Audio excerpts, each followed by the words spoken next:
essa tarde? Foi muito boa. Bênção? Foi. Amém. O pastor continuou falando dos milagres. Milagres de vida. Eles dois foram de milagres. Agora, nesse momento, a gente vai falar sobre o milagre de Deus. Um milagre que Deus precisa fazer na nossa vida. Opa, comentei.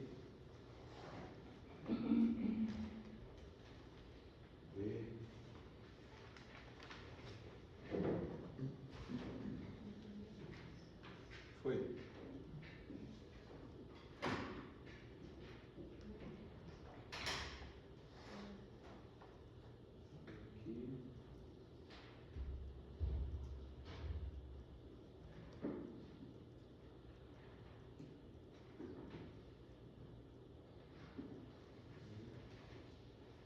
Então, pessoal, dando seguimento ao que a gente começou de manhã, a gente vai continuar falando sobre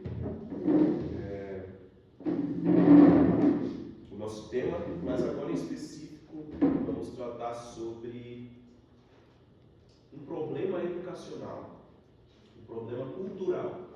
Só para a gente fazer a ponte, de manhã a gente falou sobre conhecer a Deus para conhecer a vontade de Deus, certo?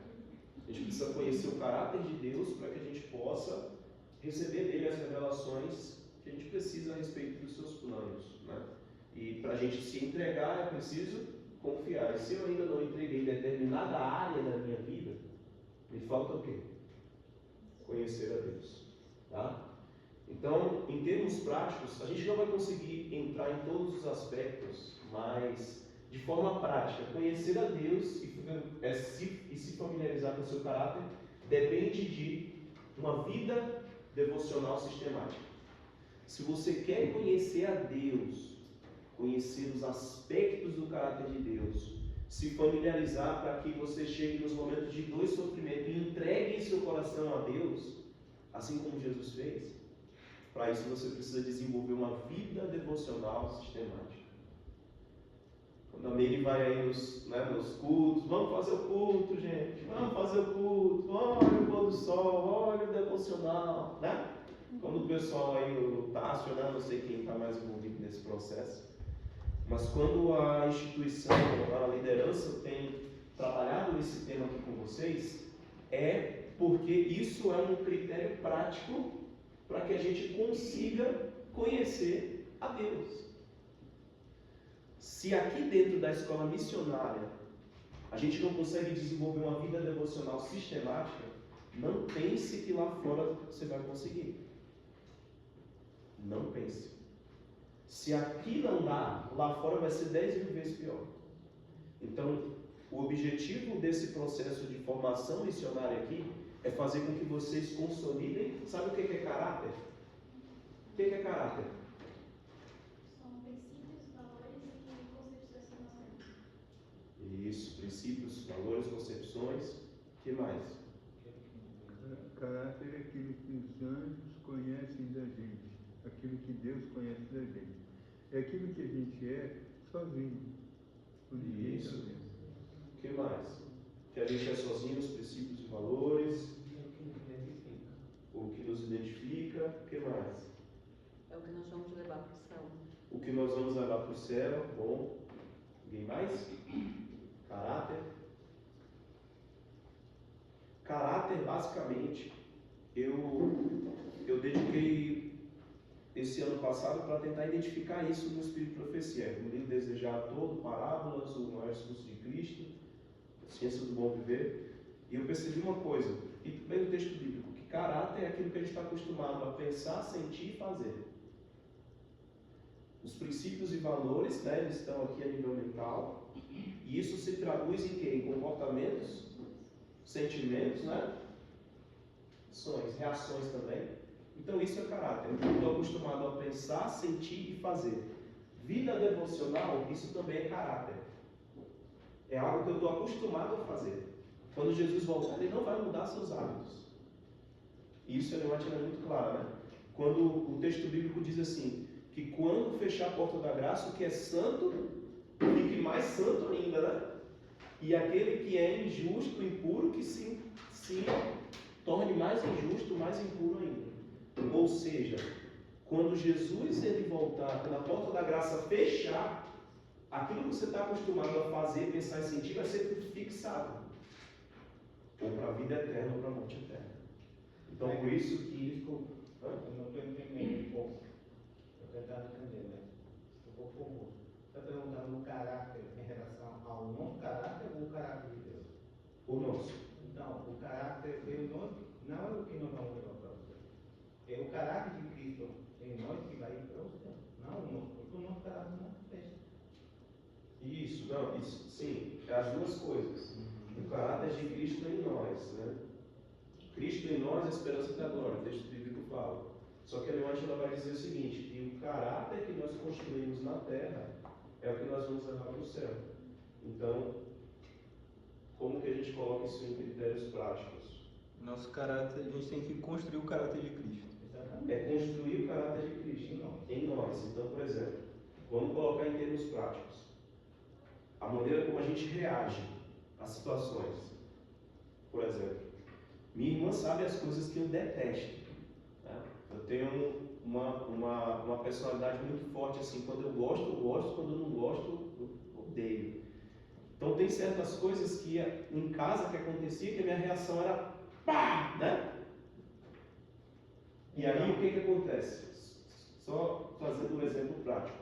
Quando eu entendo que Cristo ele vem para mudar não só as minhas ações, mas as minhas reações, o que Cristo ele diz? Quando acontecer qualquer coisa, você dá alta face. Se tirar a capa sua, você dá. Né? Tirar uma coisa, você dá a sua capa. Jesus ele não abriu a boca diante das acusações e tudo mais. Então, como que eu construo isso na minha vida? Eu peço para que o Espírito Santo de Deus me dê forças para que diante dessas situações que eu reajo com pá, eu não reaja mais pá, mas eu reaja tá bom.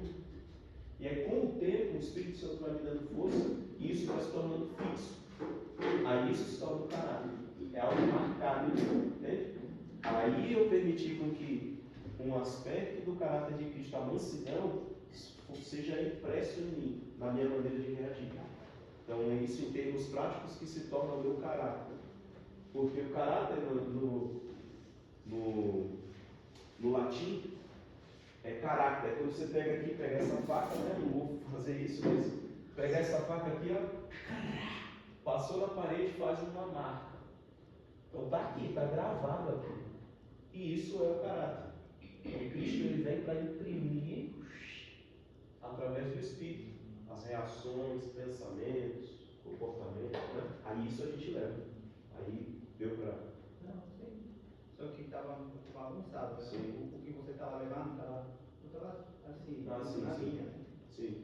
Então eu posso dizer que o caráter é a soma dos meus hábitos. Isso. Posso dizer. Também. Sim. Pensamentos, atos, comportamentos. Eu estava só para conectar. Eu estava falando para a gente se entregar para viver a vontade de Deus, eu preciso conhecer a Deus. E para conhecer a Deus, eu preciso o quê? Desenvolver uma vida o quê? Intimidade, né? Intimidade com Deus. Aí, essa intimidade que eu desenvolvo, a prática constante, isso vai me aproximando mais de Deus, eu vou recebendo mais do caráter dele, o Espírito vai tomando conta e vai moldando mais a semelhança de Cristo. Porque tem muita gente que diz que a intimidade com Deus é boa, né? Porque é da boca para fora, né? Então ele diz assim, eu conheço a Deus, mas será que Deus te conhece?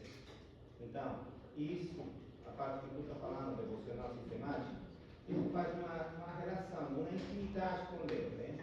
Que faz que Deus saiba quem sou eu. Sim. Porque eu sei quem é Deus, mas muitas vezes Deus não sabe quem é. E o livro de Mateus diz, né? Não conheço. Não. Pois é, exato. Exatamente. É fazer as obras de Deus, mas sentar na presença de Deus. Esse é um grande erro. Quantos aqui já foram obreiros da igreja? Obreiros. Quantos já foram obreiros da igreja? Eu fui obreiro da igreja. Obreiros, de alguma forma missionário, alguma coisa assim. Aí, a gente hoje tem esse erro muito grande. A gente vê pessoas fazendo grandes coisas para Deus, mas sem ter tempo para andar na presença de Deus. Isso aí é o veneno, a receita para a derrota. Então, aqui na escola missionária, a gente aprende o quê? Começar do começo. E o começo é onde? Se eu não consigo levantar de manhã, e a rotina é bem corrida, se eu não consigo levantar de manhã e entender que eu dependo de Deus para construir essas primeiras horas do meu dia, me encher do Espírito da Palavra, e faço isso de forma sistemática, tudo aquilo que eu faço aqui dentro se torna o quê? Transitório e ineficaz. A minha contribuição aqui vai ser transitória, as minhas não vou marcar, não vou fazer diferença. Então, quando eu faço isso aqui, aí sim, o meu fruto permanece. Não é através de nossas palavras e nossos atos que nós vamos ser julgados. Então, isso faz parte do caráter. Isso também. Essa mudança faz parte do caráter. Sim. Pelas suas palavras, pelos seus atos, vão ser julgados. Por tudo que nós fizemos. Então, quando a gente aparecer diante da lei de Deus, é nesse sentido que a gente vai, que a gente fala. Sim, exatamente. Eu quero que vocês participem, né? Porque eu acho que agora à tarde, não sei como que foi o modelo da aula, mas para que vocês não fiquem com sono e tal. Mas vida devocional sistemática e tudo mais. Então desenvolvam isso, gente. Desenvolvam isso, custe o que custar. Custe o que custar. Custe o seu sono, custe às vezes uma conversa, custe qualquer coisa. Invista tempo para construir isso aqui. Ó. Sem isso aqui, tudo aquilo que a gente faz aqui é em vão. E a gente não vai ter uma vida consistente. Eu acho que pode te incomodar, mas assim, tem uma linha que a gente não consegue passar. E eu penso que nós estamos para isso, para ver essa linha e conseguir passar para o outro lado. Tudo bem, eu faço meu checklist, falo, devoção matinal, blá blá blá, oração, mas isso me faz me padecer. Estou fazendo isso, estou sendo adventista, estou sendo. Mas como passar essa linha do sistemático para ser realmente aquilo que dá o fruto do Espírito Santo? Porque tem muita gente que faz isso, mas com certeza, se tu me perguntar o que eu estudei hoje de manhã, eu não lembro. Isso acontece com muitos. Então, isso nós temos que aprender como transformar isso. Né? Se você tem conhecimento para dar essa palestra, eu gostaria de saber isso. Porque eu estou tentando, na prática e no estudo, mudar isso. Aquilo que tu falaste, eles me conhecem que eu tenho caráter forte. Já me falaram isso. Falaram, tu não é de caráter forte, tu é de caráter fraco, porque tu não tem a força para segurar o teu caráter.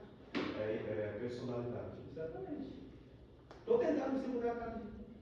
Isso. Aí entra, você já respondeu na sua frase. Você falou a questão, como que eu transformo algo sistemático com algo direcionado pelo Espírito? Aí é pelo Espírito. Entende? Porque quando a gente fala de sistemática, a gente pensa em método, né? Algo metódico, né? Quadrado aqui e tal, né?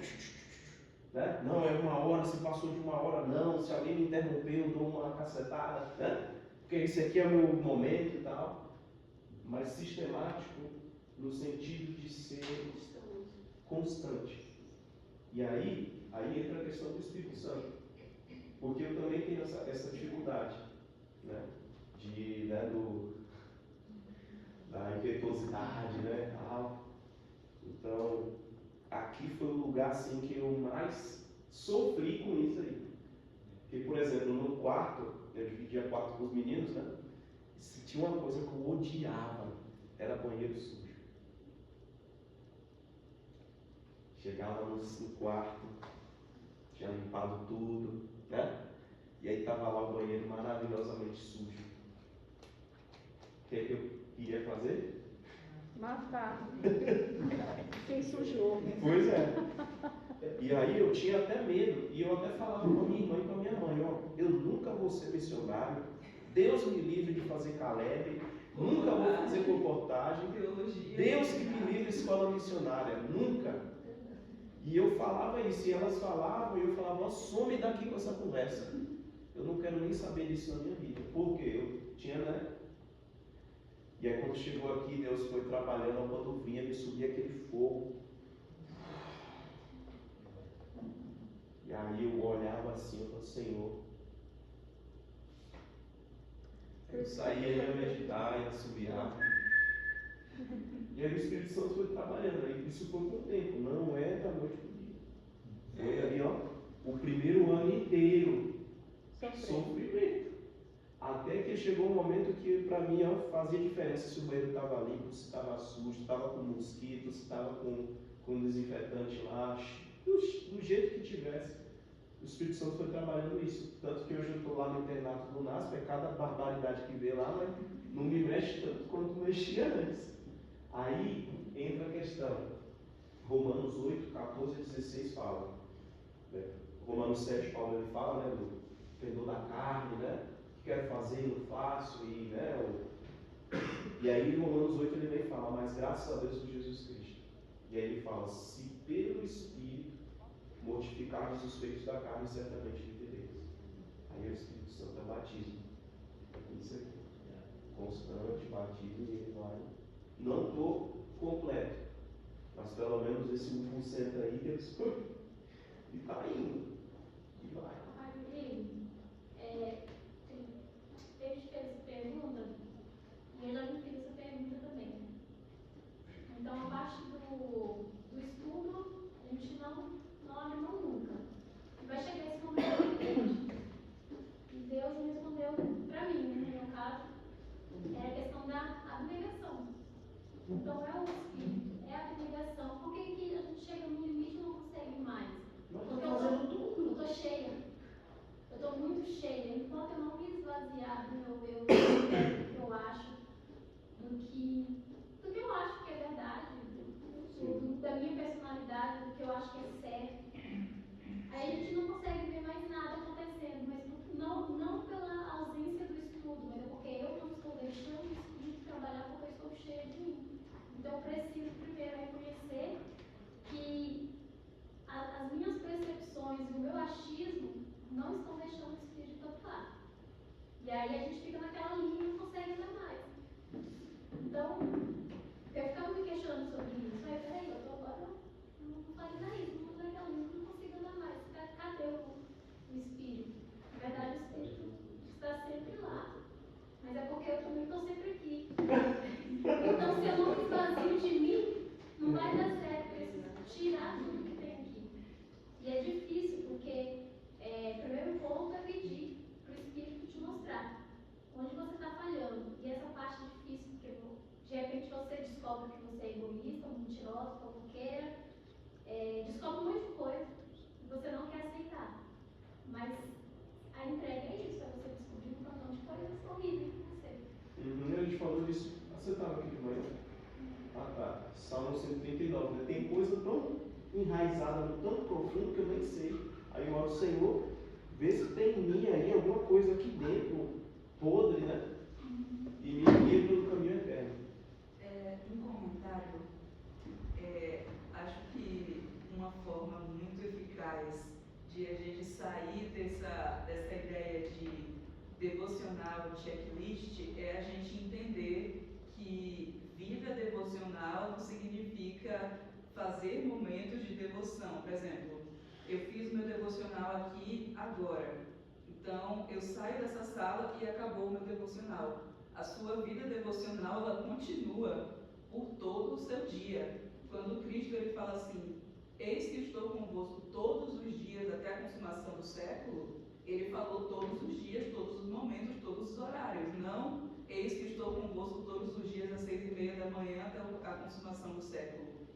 Uma das coisas que eu aprendi em um programa que eu participei sobre oração era justamente a ideia de falar com Deus, não simplesmente só no momento que a gente está ali orando. A gente tem que ter essa devoção sistemática, mas é a gente andar e saber que Deus está ali com você o tempo inteiro. Então eu estou aqui, às vezes eu olho e falo, nossa Senhor, que montanhas bonitas aquelas. O Senhor fez montanhas muito belas. Você se permite ser ministrado pelo Espírito Santo em todas as situações do seu dia. É quando você tropeça e cai, ao invés de você, não sei, mandar uma foto para o seu amigo, dar risada e falar, nossa pai, caí, ainda bem, graças ao Senhor que eu não quebrei minha perna aqui. É você realmente falar com Deus.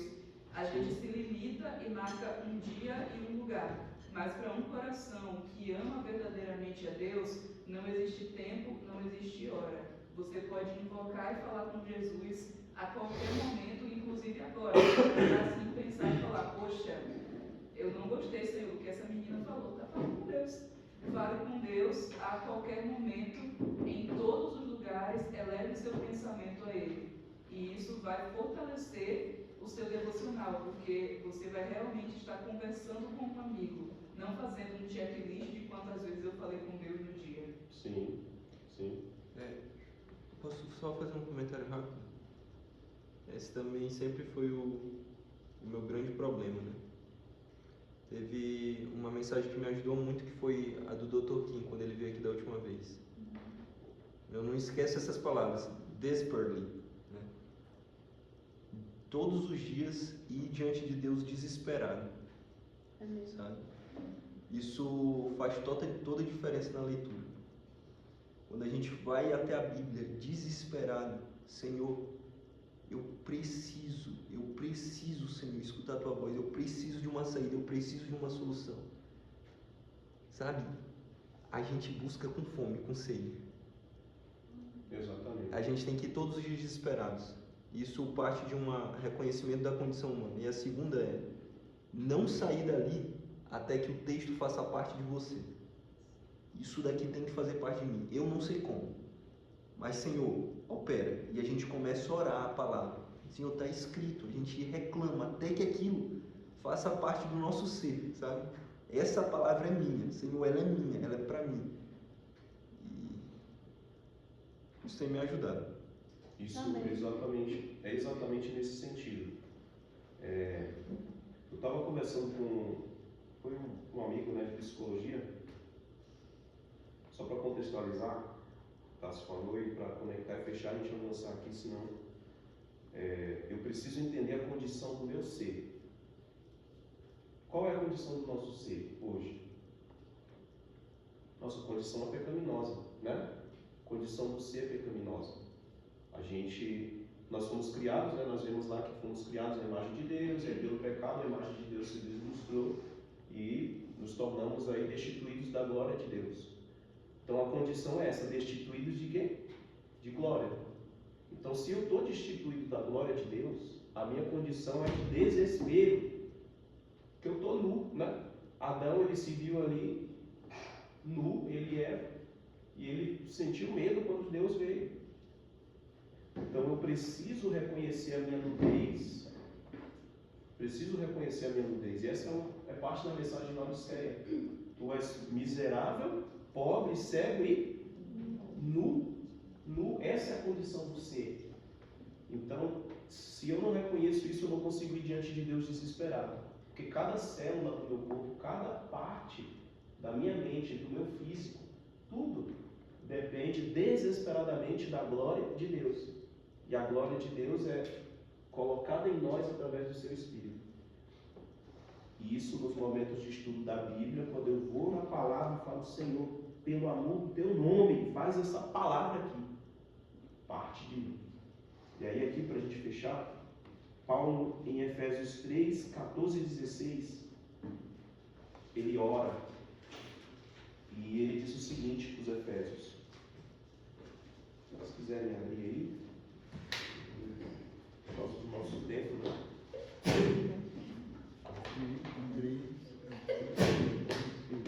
Eu tinha preparado a aula aqui em outro caminho, mas ó, o Espírito Santo vai conduzindo a gente, né?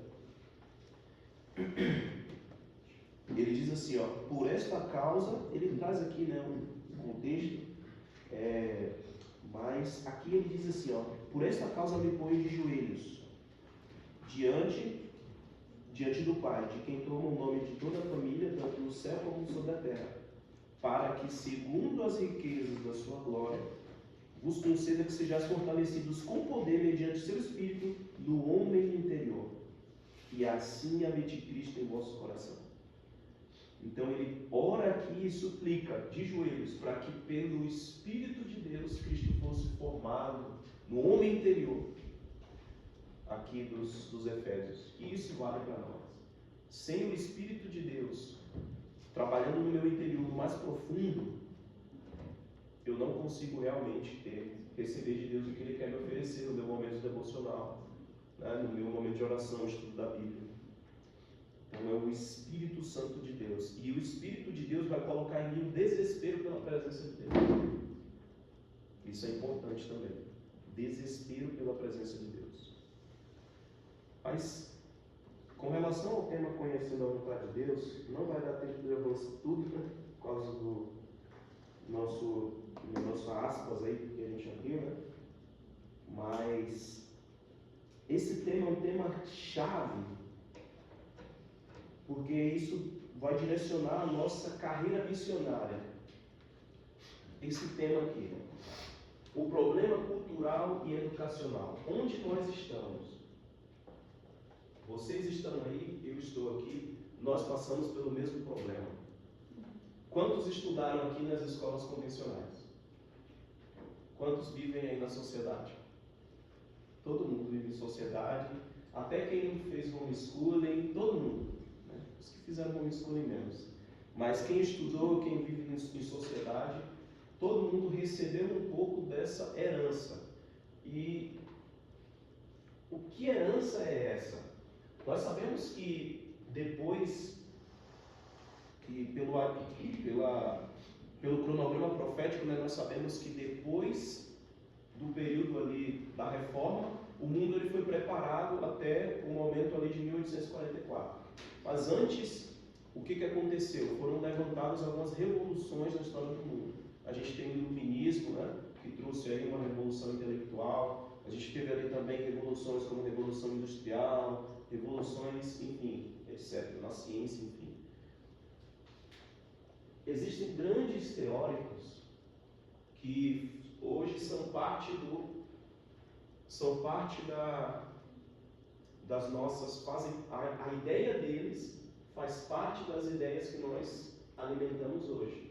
O nosso conjunto de crenças tem muito que ver com os princípios que alguns desses caras, né, dessas grandes revoluções que aconteceram nesses últimos 2 séculos, dessas revoluções que eles fizeram. Vocês reconhecem algum desses nomes aqui? Pelo menos esses 2, né? Esse aqui é o Jean Paul Sartre, esse aqui é Aleister Crowley, foi o maior satanista dos nossos dias, né? Ele foi contemporâneo de Ellen White e ele foi responsável por desenvolver a filosofia do telema, né? Que deu origem ao movimento hippie, a Revolução Hippie de 1960, enfim, o feminismo, amor livre, tudo isso vem dessa filosofia desse camarada aqui. Esse outro cidadão aqui, ele foi o responsável, é um dos sistematizadores aí do existencialismo humanista, né? E temos também aí o humanismo clássico, que foi desenvolvido aí ali depois do... Esse de Carl de Paul Sartre, que é namorado da Simone de Beauvoir, que foi também o que fez um estrago horrível aí na nossa sociedade, né? Com o feminismo e, enfim, questões de gênero também. Na faculdade eles idolatram, né, esses nomes e são, na verdade, pessoas que estragaram a nossa sociedade, né? Usados por Satanás. Mas basicamente eu gostaria de destacar esse cidadão aí. Olha o estilo do homem: cigarrão na boca, olha a influência do camarada. E ele tem essa frase aqui que eu creio que muitos de vocês ouviram, principalmente os que fizeram faculdade. Ele diz que a existência precede a essência. O que é isso? O que significa isso? Nós somos como uma folha de papel e tentando trazer um pouco na definição dele. Nós somos uma folha de papel e é a sociedade que escreve em nós, né? Isso, alguém mais?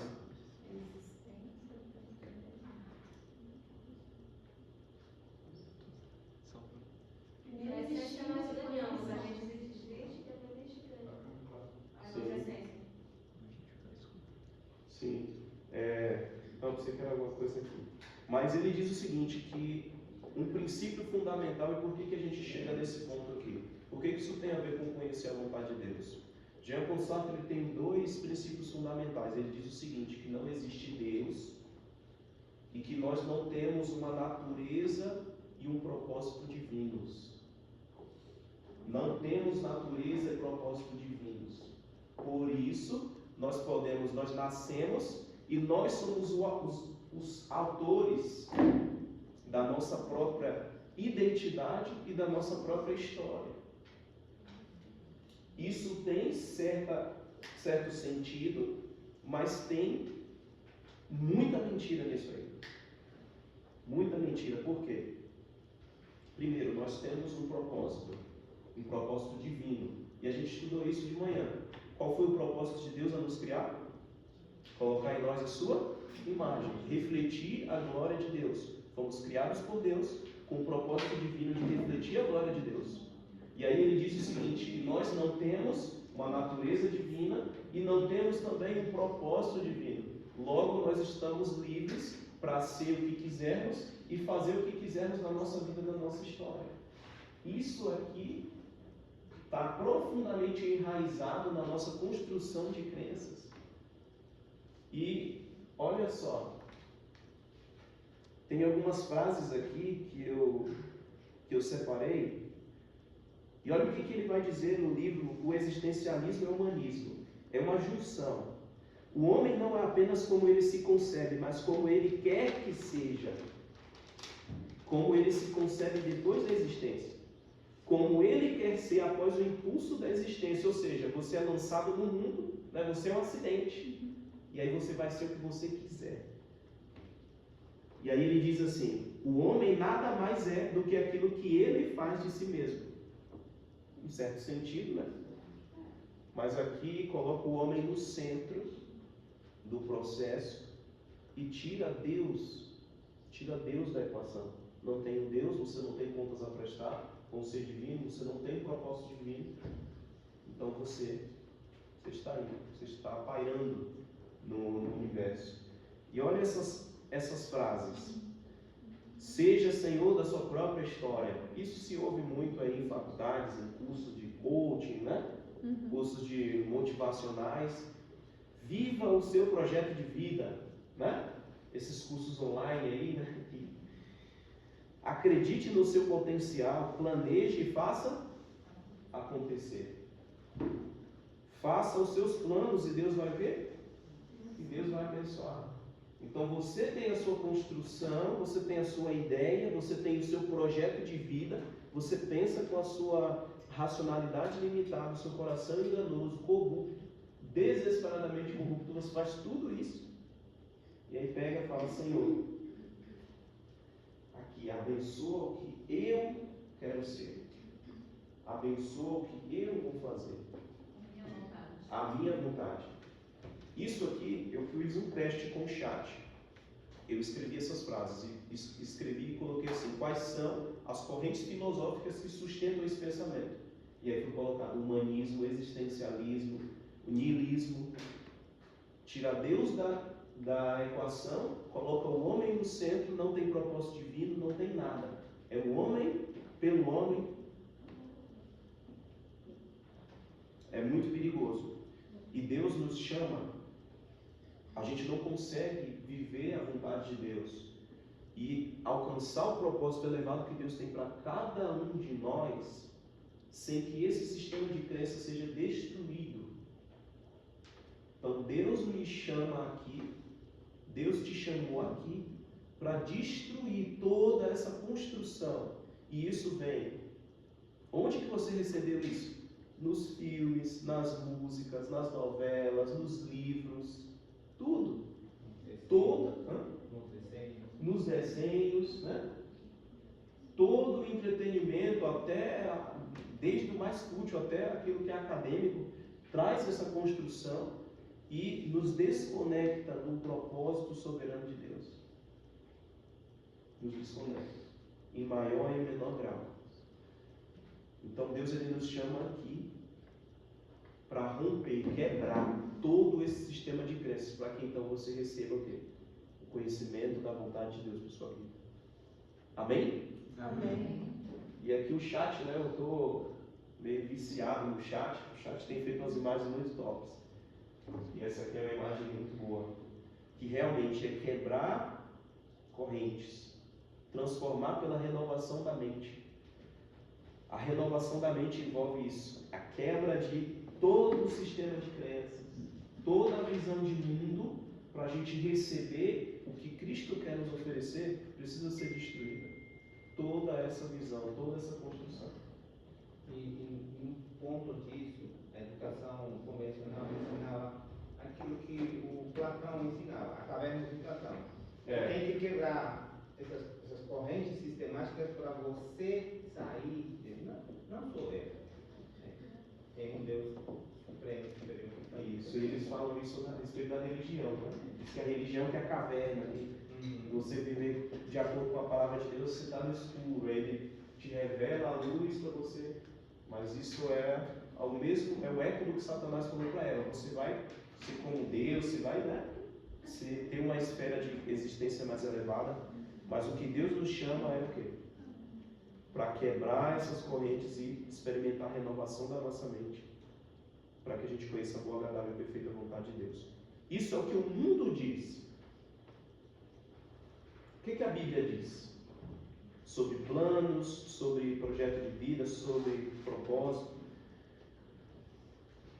Esses versos aqui são versos que eu gosto muito. Eu sei, ó Senhor, eu vou deixar alguém ler, podem ler. Jeremias 10, 23. Quem pode ler com a voz potente aí, forte? Eu sei, ó Senhor, que não cabe ao homem determinar o seu caminho, nem ao que caminha o dirigir os seus passos. Os passos do homem são dirigidos pelo Senhor. Como, pois, poderá o homem entender o seu caminho? Exatamente. Eu sei, ó Senhor, que não cabe ao homem determinar o seu caminho. Determinar. A gente vive hoje numa época em que todo mundo está determinando a sua própria história, não é? A sua própria vida, os seus próprios planos, determinando até planos para a obra de Deus. Eu vou fazer isso para Deus, fazer aquilo outro, eu vou para tal escola missionária, eu vou para fazer uma viagem não sei para onde. Espera aí, quem é o centro nesse processo? Você está para servir ou você está fazendo um projeto de vida para que Deus ele não tem compromisso com os seus planos. Deus tem compromisso com os planos dele. Deus não tem compromisso com os seus sonhos. Deus tem compromisso com os sonhos que Ele tem para você.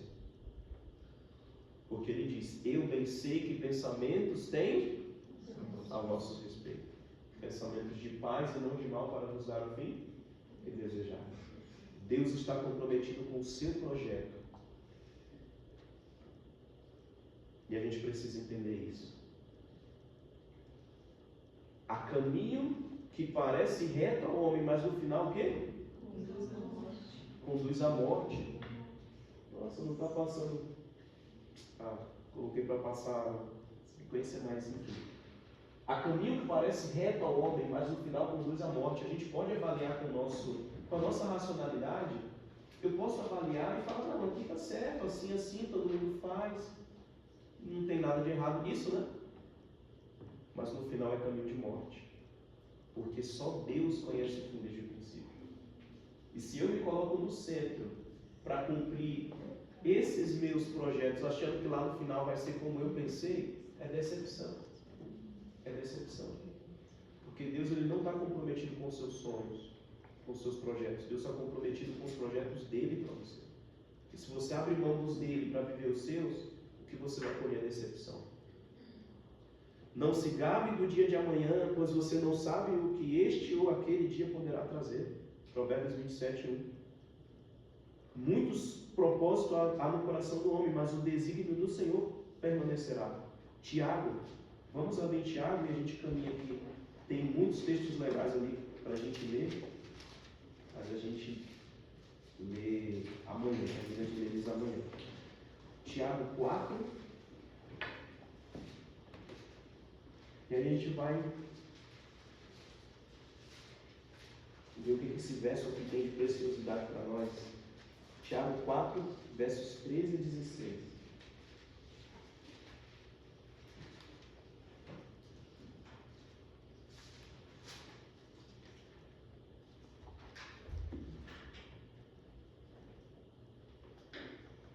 Todo mundo achou aí? Quem é que pode ler aí com a voz de trovão? Eu vou ler um verso 3. Atendei agora vós que dizeis, hoje ou amanhã iremos para a cidade tal, e lá passaremos o ano, vamos para a escola missionária tal, projeto tal, negociaremos, teremos lucro, vamos ter sustento, sei lá o quê. Verso 14. Porque vós não sabeis o que trará o amanhã, porquanto o que é a vossa vida? É apenas um vapor que aparece por um pouco de tempo e depois desaparece. Verso 15. O que devem dizer é, se o Senhor quiser, viveremos e faremos isso ou aquilo. Opa. E verso 16. Agora, entretanto, vós já estáis das vossas arrogantes pretensões. Toda jactância semelhante a essa é maligna. Pois é, o texto diz arrogantes pretensões. Muitas vezes eu, no meu coração, fico fazendo conjecturas que às vezes não é uma coisa má em si, não é uma coisa ruim em si, mas que se isso não vai de acordo com aquilo que Deus quer que eu faça, se eu não busquei uma revelação clara de Deus para essa determinada área, isso é uma jactância. É uma jactância, é uma arrogante pretensão. Não, todas as coisas são boas. Deus, ser missionário, para aqui, para ali, fazer isso, aquilo outro, é o que Deus pede. Mas mesmo dentro da caixinha de coisas boas, tem algo específico que Deus quer que a gente faça. Vocês concordam com isso? Sim ou não? Tem algo específico. Ellen White, ela diz lá no livro Ciência do Bom Viver, na página 479, 478, ela fala assim, que se Deus tem uma mensagem para nós em Nínive, não nos convém ir a Jope ou a Cafarnaum. Já leram esse texto? Capítulo 41 do Ciência do Bom Viver. Se Deus tem uma mensagem para nós em Nínive, não nos convém ir a Jope ou a Cafarnaum. Deus ele poderia ter falado, Jonas, você não quer, você quer ir para Tarsis, né? Eu vou te dar uma missão lá em Tarsis, né? Poderia ou não poderia? Tem pessoas para salvar em Tarsis, ou você pode salvar as pessoas que estão no seu barco, né? Fazer um estudo bíblico com eles aí, já que você não quer fazer minha vontade. Tudo bem que Jonas é profeta, né? Vamos deixar isso claro. O ofício de profeta é algo, mas aplicando ao nosso contexto, se Deus ele quer que a gente vá a Nínive, não nos convém a Jope ou Cafarnaum. Se a gente diz teima, o que eu vou encontrar lá? Decepção. E aí muitas vezes a gente vai e culpa quem? Deus. Culpa Deus. Então o Senhor ele pede para quê? Que o pensamento do nosso coração seja, se o Senhor quiser, não só viveremos, como também faremos isto. Que o se Deus quiser. Se o Senhor quiser.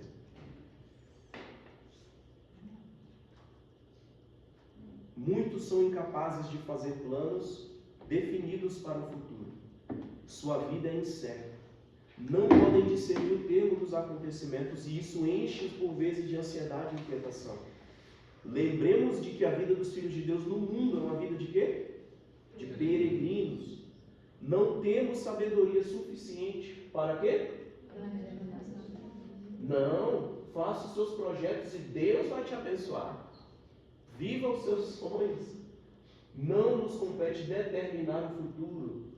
Se a gente coloca o nosso futuro numa caixa quadrada e é isso aqui, eu estou limitando, colocando limites para o agir de Deus, estou colocando o meu eu no centro. Pela fé Abraão sendo chamado, obedeceu ele para um lugar que ele não conhecia, não sabia para onde ir. Então não temos sabedoria para planejar nosso futuro, não nos compete determinar o futuro. Cristo na sua vida sobre a terra não fez o quê? Planos para si mesmo. Aceitou o quê? Os planos de Deus ao seu respeito e dia após dia o Pai, de tal maneira deveríamos depender de Deus, Que a nossa vida pudesse ser a simples realização de quê? Sua vontade. Confiando-lhe, Ele dirigirá nossos passos. Tem alguns outros textos muito interessantes, mas vamos deixar para ler amanhã. É sobre planos e aí gostaria de ver a participação de vocês, mas basicamente você não é Senhor da sua vida. Deus é Senhor. Deus é o seu Senhor. Ah, mas eu vou. Não. Se o Senhor quiser, Pai, eu vou fazer isso aqui. Me mostra quais são os seus planos. Me mostra qual é a tua vontade. E me ajude a ter disposição para seguir.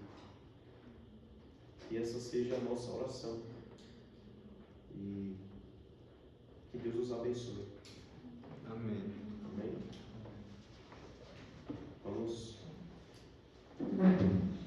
Vamos cantar uma música ou vamos orar?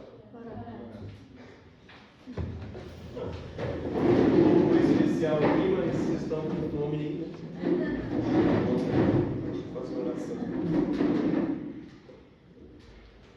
Querido Senhor, Pai Santo, soberano Deus, Pai, estamos aqui em condição de desespero, Senhor. Se ainda não estamos, talvez não estamos como deveríamos, desesperados pela Tua presença, pelo conhecimento da Tua vontade, coloca em nós, Senhor. Coloca em nós o total desespero, a total necessidade, sede, Senhor, de Ti, sede de uma revelação clara do Teu propósito para a nossa vida.